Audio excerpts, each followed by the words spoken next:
بسم اللہ الرحمن الرحیم۔ السلام علیکم۔ کسی جنگل میں ایک ٹڈا رہتا تھا جو سارا دن گھومتا اور ہرے پتے کھاتا۔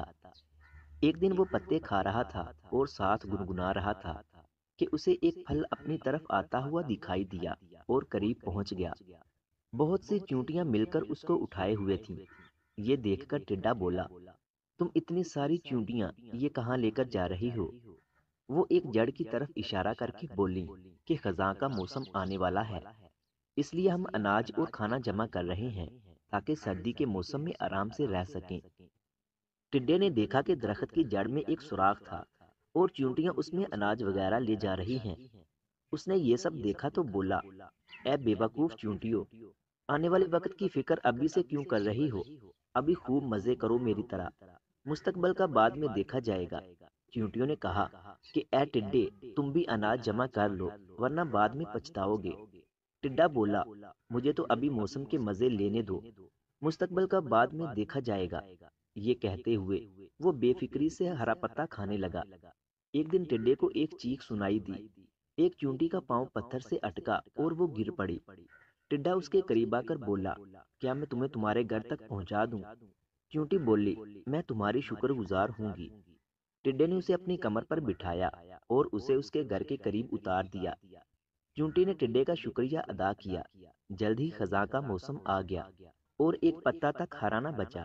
ٹڈا جس پتے کو چھوتا وہ سوکھ کر گر جاتا۔ آخر وہ بھوکا رہنے لگا اور اسے چونٹیوں کی باتیں یاد آنے لگیں۔ اسے یہ بھی یاد آیا کہ چونٹیوں نے خوراک کا ذخیرہ کیا ہوا تھا۔ اس نے دروازہ کھٹکھٹایا تو ایک چونٹی باہر آئی اور بولی، کون ہے؟ ٹڈا بولا، میری بھوک سے جان نکل رہی ہے اور میرے پاس کچھ کھانے کو نہیں ہے، میری مدد کرو۔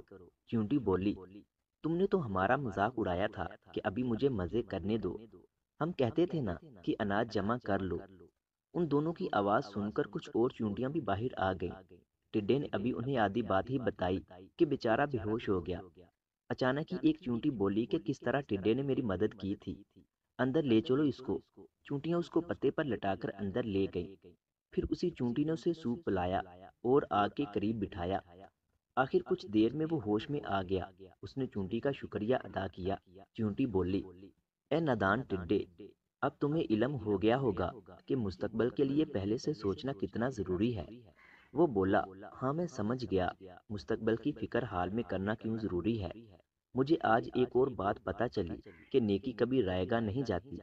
ساری چونٹیوں نے اس کو نئی زندگی کی مبارکباد دی۔ مزید اس طرح کی ویڈیوز دیکھنے کے لیے ہمارے یوٹیوب چینل میٹھی وائس کو سبسکرائب کریں۔